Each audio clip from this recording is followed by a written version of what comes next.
Hello, you have a call at no expense to you from Scott Dozier, an inmate at Nevada Department of Corrections, Ely State Prison. I have formally waived my appeals. What does that mean? It means sometime after the 15th of November, I'll be going down for an execution date. Excuse me, what? Yeah, so. Oh my God, are you serious? Yeah, serious. What's your mom? Wait, what is it? Wait. Okay. Hold on. Okay, so what is everybody, how is everybody feeling about that? No one thinks it's a stellar idea, but they all understand, you know what I'm saying? It's been a long time coming, and I finally just got fed up with it, and so. Are you okay with it? I'm so over the scene, and I'm kind of stressed because their chemicals to do it have expired. And so I don't know. There's going to be some issues, but hopefully they'll get it done and not decide to abolish it and leave me hung out. So we'll see. Oh my God. But yeah, but I wanted to tell you because we've been talking and. Yeah, what about Ashton? He knows. I talked to him about it too. Just be advised. You know what I mean? Like, I don't discuss on Facebook yet, but if it makes this shit up here, it's going to come up, and I just didn't want you to hear it. I want you to hear from me, not someone else. Hello, you have a call at no expense to you from Scott Dozier, an inmate at Nevada Department of Corrections, Ely State Prison. I did find a bunch of stuff just on the fact that the state can't get the drugs. And nationwide, people can't get the drugs. Right. There's an issue there.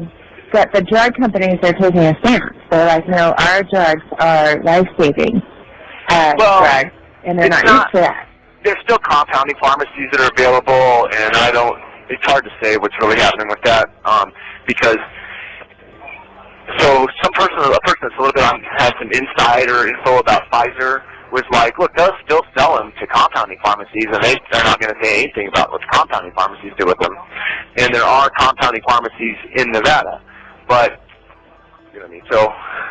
I don't know, like everything I read, because you can go to the national database and see nationwide what executions are scheduled. And so for whatever reason, Ohio has one every month of the year. Right. Every month. And so it's like, what is that all about? Well, Steve, that's the other thing, is the legislature goes into session in 2017, so it gets very easily just put before them, listen, let's, bring back the firing squad, let's do this instead, let's do that instead. You know what I mean? There's only 2 states that have firing squad. I don't think Nevada's going to bring back firing squad. No, I know, that would be great, so that would be my favorite way. That would be the way. I know that would be your favorite way. You idiot. That'd be the way to go if it was up to me.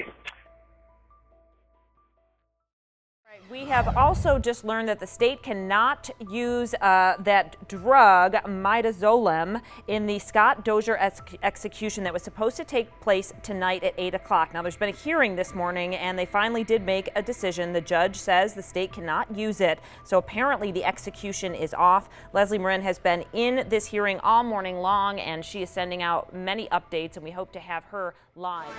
Scott Dozier is set to be executed in less than 24 hours. The man expected to become the first Nevada inmate killed in more than a decade says he wants to die, but others are fighting to keep him alive. And 13 Action News reporter Brian Callahan right now is live at the Regional Justice Center, where a judge will decide tomorrow if the execution will move forward. Brian. Yeah, most of us don't pay attention to who makes the drugs we're prescribed, but it turns out the manufacturers are paying attention. That judge tomorrow morning expected to decide if those manufacturers can tell the state how they can use those drugs when it comes to executions. A common sedative used in surgeries may be the deciding factor on whether convicted killer Scott Dozier finally gets his wish of being executed. Alvagen says the Nevada Department of Corrections illegally obtained its sedative, midazolam, which it plans to use as part of the legal cocktail along with the narcotic fentanyl and a paralytic. The combination only revealed Friday after the ACLU filed a lawsuit against the state. So in the hearing today, the very short hearing today, one of the attorneys said that they learned of it on Saturday. Dozier's scheduled to be executed at 8 p.m. Wednesday for the 2002 murder of Jeremiah Miller, the victim's mother telling 13 Action News 15 years ago that her son was likely involved in drug deals with Dozier, but she believed he was trying to buy his way out. I just can't imagine being in that circle of people and wondering if I was going to be next. I mean, somebody that does that, where do they draw the line? 19 months ago, Dozier made it clear he was done fighting and wants to die, writing to a judge, quote, "I've been very clear about my desire to be executed, even if suffering is inevitable." But those fighting the drug cocktail, like the local chapter of the ACLU, say the fight isn't about Dozier.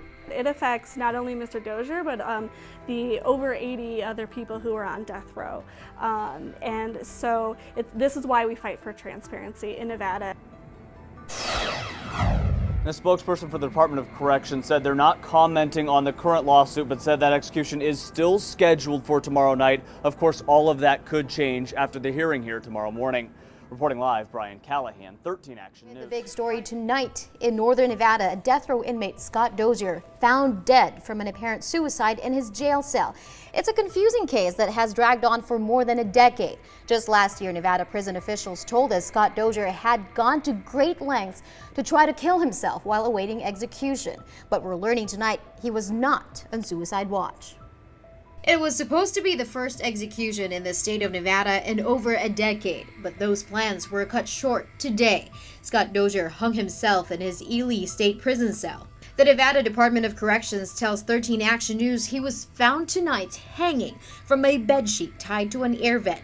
Dozier's execution has been a subject of a heated court battle. It was postponed twice before. The battle centered around a powerful drug, midazolam, the state wanted to use. The state's misuse of its product in this fashion will harm it, will harm its reputation, and will harm its goodwill. Attorneys for drug maker Alvogen say the state secretly obtained their drug and they did not want it used to kill Dozier. The judge sided with the drug maker. The state filed an appeal with the Nevada Supreme Court last year to move this execution forward. And those fighting the drug cocktail, like the local chapter of the ACLU, say the fight wasn't about Dozier. It affects not only Mr. Dozier, but the over 80 other people who are on death row. And so this is why we fight for transparency in Nevada. Dozier was sentenced to death for the 2002 killing of Jeremiah Miller. Investigators say Dozier killed Miller over a drug deal. And investigators also say he cut up his body, stuffed parts of him into a suitcase, which was found at this Las Vegas apartment complex near Flamingo and Cimarron. The rest, it's believed to have been buried at the former La Concha motel near downtown. The Department of Correction tells us Dozier's autopsy is being scheduled and his family has been notified.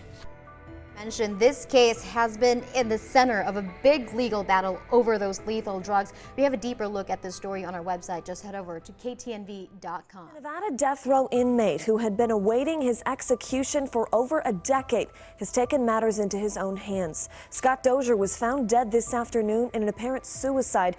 Dozier, a convicted killer, had his execution delayed 2 times after it was caught in the middle of a legal battle between the makers of the lethal injection drug.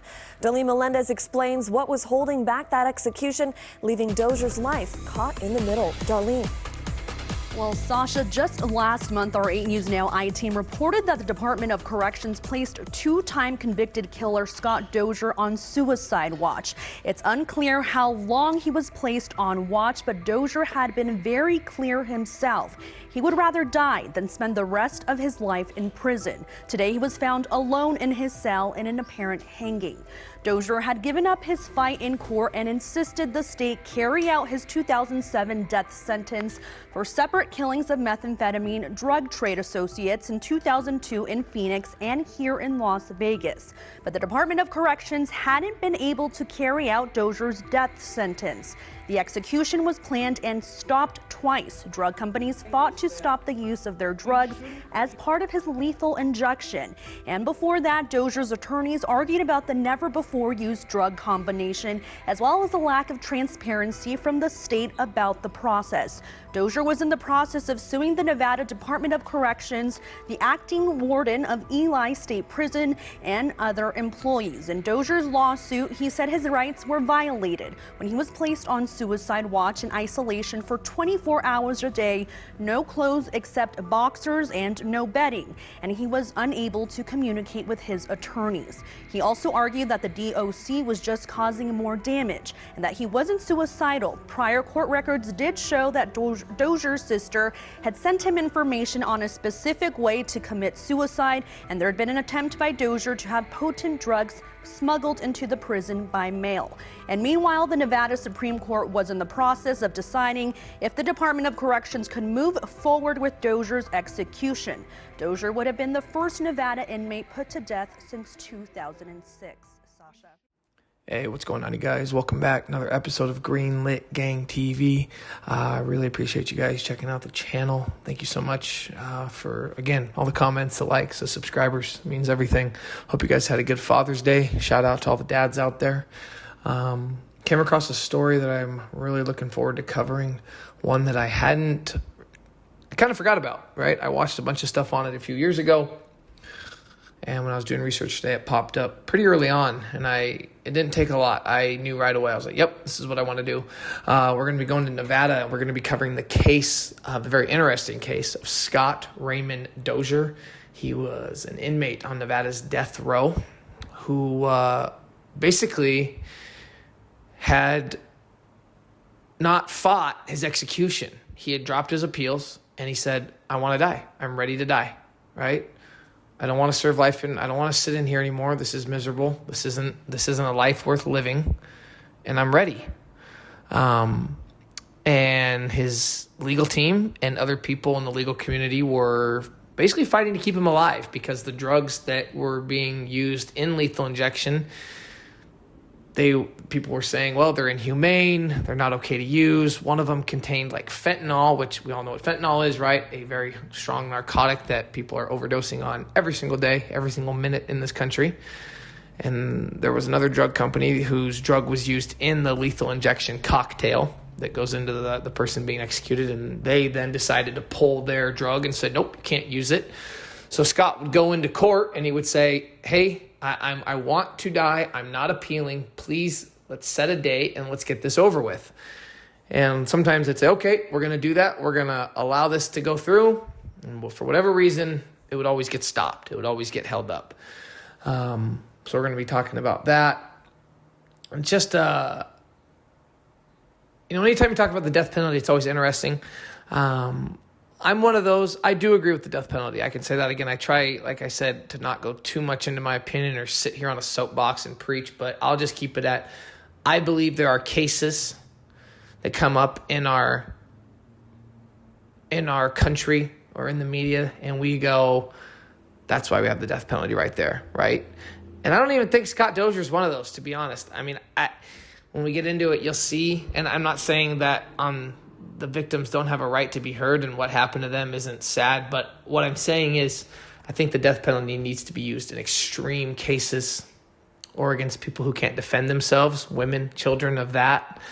And that is not the case of Scott Dozier. Scott Dozier's victims were not women or children. So we're going to be getting into that.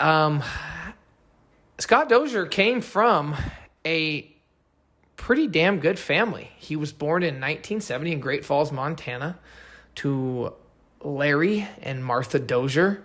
His dad was a government worker. He was born November 20th, 1970 in Great Falls, Montana. They said he was an early talker, precocious. They say he didn't sleep much. The doctor had said to put him on tranquilizers, but she didn't want to do that. Didn't think it was safe. Mom said that he made frequent visits to the couple's bedroom every night. But it said that changed when he had a younger brother that was born 4.5 years later. His name was David. They shared a room. And by all means, they got along. Said Scott helped his younger brother. And his brother David actually called Scott basically the best older brother you could ask for. David Dozier, who's now a financial advisor with Bank of America, wrote in a letter that was read at his older brother's trial. David Dozier wrote, quote, one of the most intelligent people I've met, great artist, and most of all, a genuinely good-hearted person. Later, his sister was born, and she became a scientist. The family moved frequently. Didn't really seem to bother the Dozier's kids or Scott in particular. He loved soccer, was a gifted and talented, in a lot of different areas. He was in gifted and talented programs in school. Teachers would say how great of a kid he was. The family was close-knit, traveling together. They went on vacations, made birthday cakes for him, and overall he had a good childhood. And even a psychologist who evaluated him in 2005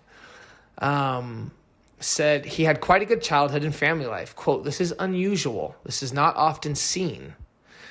A little side note. I really want to talk about this because I don't think a lot of people, I'm trying to bring new information to a story that obviously has already been covered, so I really dug into this. At the age of 5, his grandfather, a Pearl Harbor veteran and lieutenant colonel in the Air Force, committed suicide. Apparently the two had been close. Although, not that matters, but at 5, I don't know about you guys, but I don't remember much from being 5. So not that didn't affect him. I'm not saying that. I could never speak on that, but I just think maybe that's something that was used by his defense team or his family, because I'm like, at 5, I just don't know how much of a bond could you have developed with somebody. Now, this is interesting. Okay. He later told a psychologist between the ages of 5 and 7 he had been SA'd by by a teenage boy, and that things took another turn when they moved from a small town in South Dakota to Boulder City, Nevada. His mother would describe it as a desert town filled with richer kids and people who weren't as friendly as those in their past. By the 8th grade, Dozier found himself doing time at Spring Mountain Youth Camp, a juvenile detention facility. The family later moved to Phoenix, where Dozier got a job at an Italian restaurant and would eventually graduate from high school in 1989. A natural artist who had previously done work in charcoal and pastel, Dozier's mother and father paid for an oil painting lessons for him. His parents displayed Dozier's artwork in their home. And even after he was locked up, his family members maintained a Facebook page for years with images of his work, stuff he'd done in prison. There's a lot of amazing artists in prison, I will say that. If any of you are currently incarcerated, or any of you are artists yourselves or know of an example of this, please comment down below. I personally have a very, very close friend who was an amazing artist who was sentenced to life. He had struck out in the late 90s for bank robbery, and a huge reason he was granted clemency is because of his artwork. And he got a legal team behind him, and he got out just a few years ago. He's now in his early 70s. He's doing well, and believe it or not, he's actually living in the Arizona area, and he's thriving. But yes, he's a very, very close friend of mine who should never have gotten out, and artwork helped him greatly. Just a little side note. Scott got married, a girl by the name of Angela Drake. They met when she was 15. When they were living in Boulder City, Nevada. She remembered him as a friend who always treated her with respect. Quote, "He was always the charming person in school, but I was kind of not," said Drake, who went on to be a professional dancer and singer in the since closed special effects laden Las Vegas strip production EFX. She talks about how she saw admirable qualities. He was like a father to a young boy his parents had taken into their home. And the two actually got married New Year's Day, 1991. And he enlisted in the Army. He did a short stint from November 16th, 1990 to August 10th, 1992. He was honorably discharged. So this is an Army veteran, high school graduate, married, friends, family. And I'm, nothing dumb, but you can tell even in the interviews he gives and the pictures I'm putting up, Scott's a good-looking guy. He's tall, he's in shape, he's got his hair slicked back in a kind of a stylish way. He's well taken care of. I can just tell, having plenty, girlfriends and all that, a female's going to look at him and go, that's a good-looking guy. And then you add on that he's an artist, and he's got children, and he's nice, and he's charismatic. I'm sure he had no problem in that department.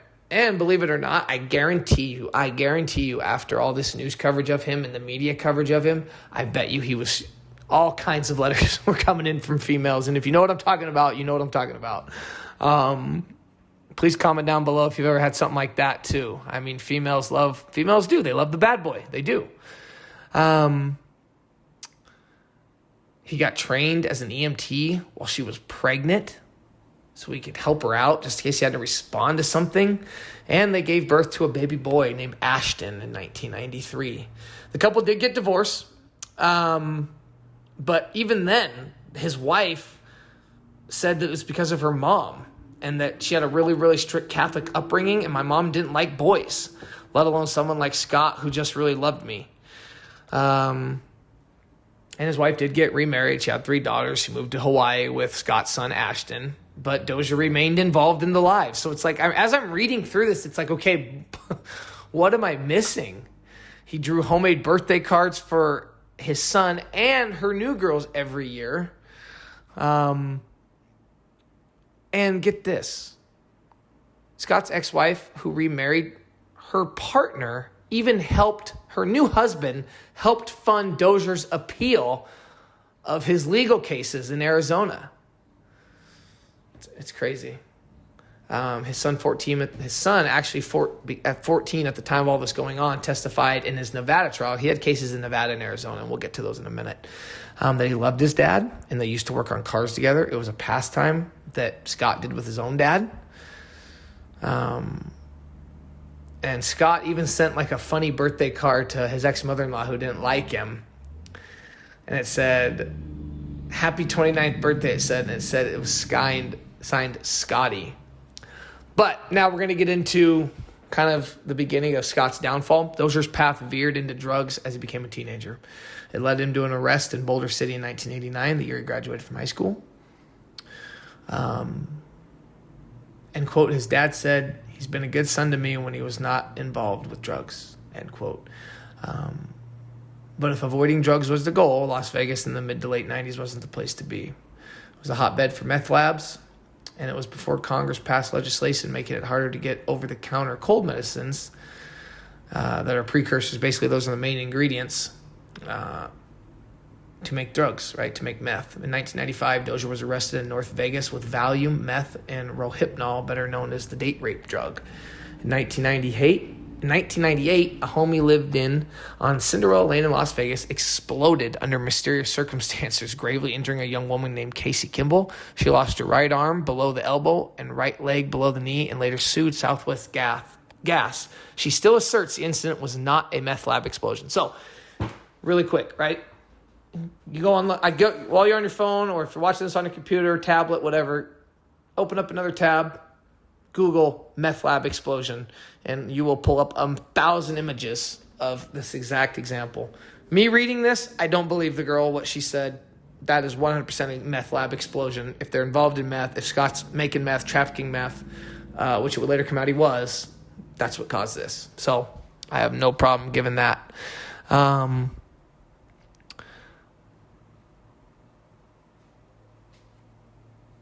this is what's crazy, right? Dozier had warrants out. But just to show you the kind of guy he was, right? Even though he had warrants out, he still made his way to the hospital to visit, Casey Kimball, the one who lost her arm. She, quote, said, "I do not see the monster that the authorities say Scott is," Kimball wrote in a letter read at trial. Quote, "I see a boy who loved me with all his heart and would do anything for me." So everybody he comes across loves him. His life, as laid out in court documents, was never short on girlfriends, but also meth. Even in troubled years, Dozier seemed to charm all those around him. Andrew Levitt, an attorney who defended him in a variety of smaller cases ahead of the murder charges, said Dozier was always punctual and meticulous and testified that he is a personal friend. So Scott's public defender, who defended him on charges, became his friend. Guys, I don't know, this is hitting me so different because I'm reading almost like a sad story, because it shows you could say, oh, you could fool one person, 2 people, but there was good in Scott. And this is what I talk about with drugs. And I'm not going to preach, but the part about what the dad said hits home for me because my parents had said the same thing about me. When I was heavily involved in drugs and really bad in addiction, it got to a point where my parents just said, you can't come around anymore. We love you. When you're sober, you're the best. You're a good guy. People love being around you, and I can relate to this, you know. And not saying, oh, good. I'm not talking about looks at all. I'm just talking about in general, right? Because I have girlfriends, jobs, people that like me, friends, family members. But when I was around drugs or doing drugs, I was a different person. And I lost, you become a shell of yourself. And I can see that with this case of Scott. Unfortunately, Scott's ratcheted up. Now we're going to get to the murder charges and how Scott got to death row. Prosecutors believe between July 26, 2001 and March 1st, 2002. Oh, one sec here. Get to it. Okay, we're going to jump back really quick. All right.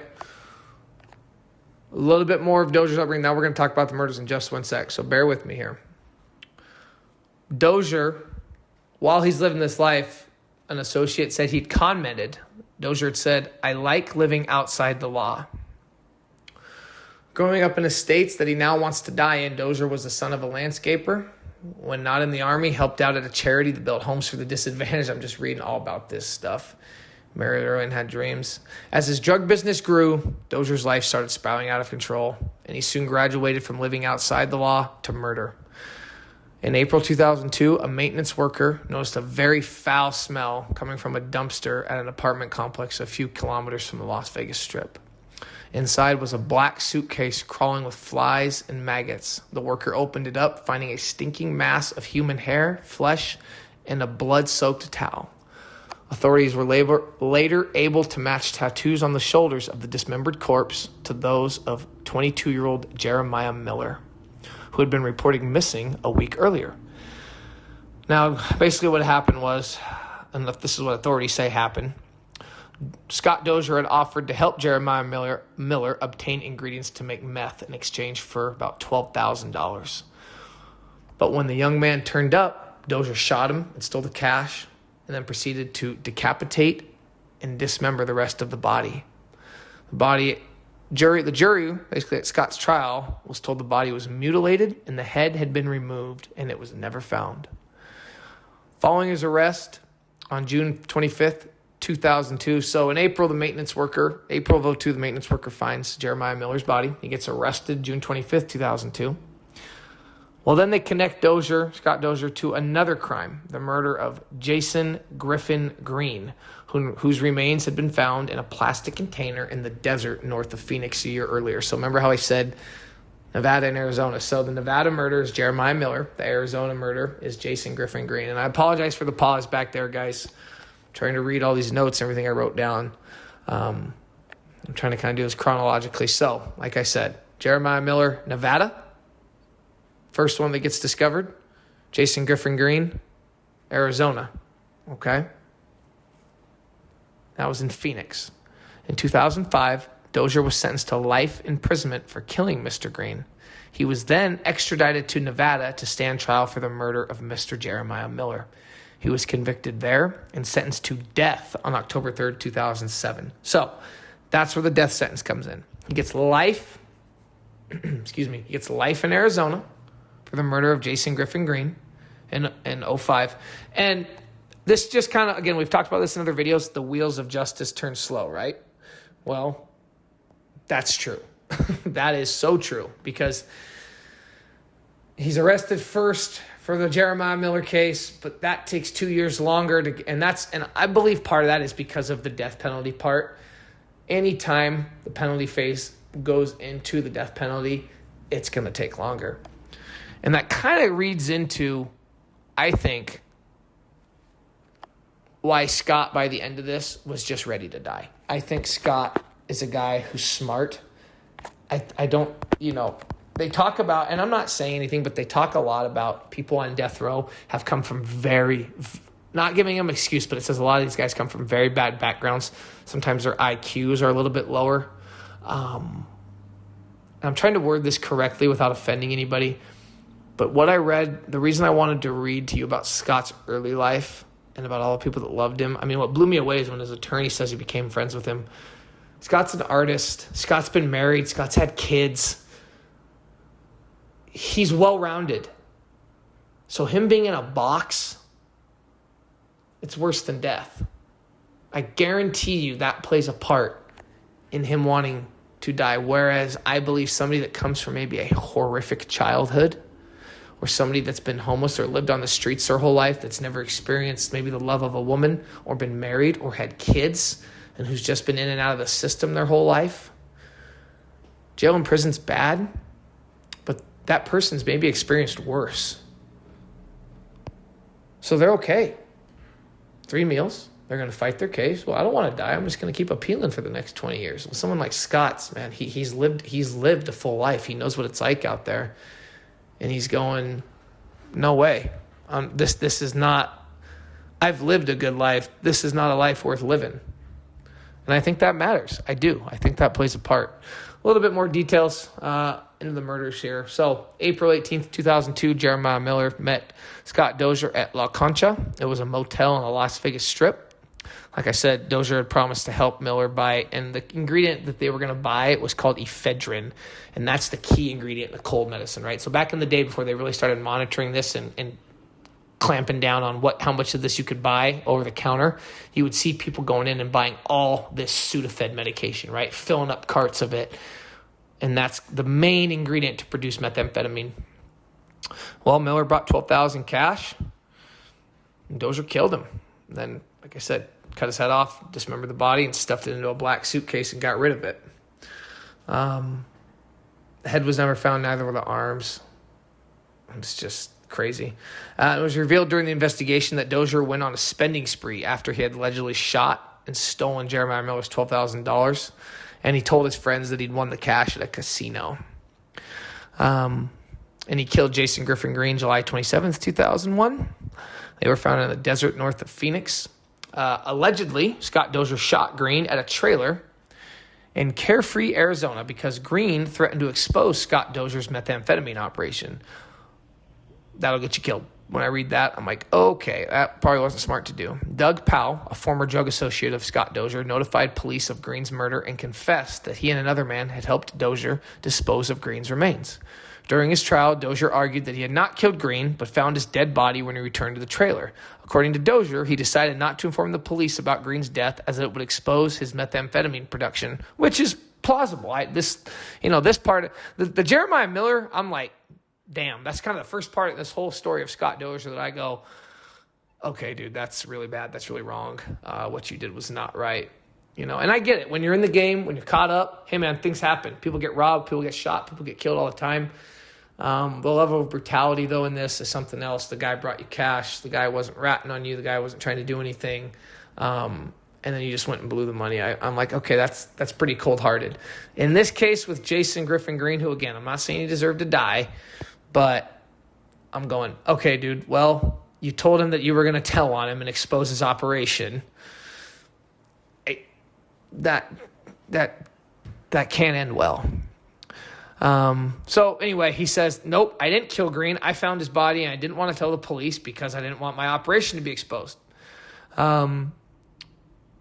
Furthermore, Doug Powell claimed that Scott Dozier had been in contact with him regarding Jeremiah Miller's murder. So obviously this witness for the prosecution saying, not only do I know about Jason Green's murder, but I also know about Jeremiah Miller's case. Dozier confided in Powell, allegedly, that he effed up by forgetting to remove a tattoo located on Miller's back, which was one of the tattoos that helped Las Vegas police link Miller to a missing persons report. During his trial for the murder of Miller, Dozier argued that there was a lack of physical evidence to prove that he had murdered Miller. However, the prosecution argued that Dozier had told several witnesses about his murders. One witness claimed that they saw Miller's decapitated body in Dozier's hotel room, with an electric saw and other tools. Dozier got a 22-year sentence in 2005 for killing Green, and then he was extradited to Nevada. He stood trial for Miller's murder. He was convicted of the murder in September 2007, got a death sentence on October 3rd, 2007, which was upheld by the Nevada Supreme Court on January 23rd, 2012. Sentenced to death. He always denied both murders. In October of 2016, he ended his appeals. Some have described his effort to be executed as akin to state-assisted suicide, but Dozier doesn't see it that way. Quote, "It's not that I think I deserve the sentence," he told the reporter. Quote, "It's more that I'm resigned. I'm not raging against the dying of the light." That's crazy. That's a hell of a quote. He says, "It's more than I'm resigned. I'm not raging against the dying of the light," end quote. Nevada now has 79 people on death row. Dozier would have been the first inmate executed in the state since 2006. And, they talked to Jeremiah Miller's mother, very sad. And Jeremiah Miller was a smart kid, and that's kind of where I want to talk about that. She believed, and the parents aren't in denial. They said, yeah, our son was wrapped up in drugs, but they believed that maybe he was trying to get out of it, which doesn't really fit to the story about buying $12,000 worth of ephedrine. That doesn't show getting out of it. That shows you're maybe trying to up your level of activity. But the family hired private investigators, passed flyers out, so he had people that loved him. Now, this is what's interesting, right?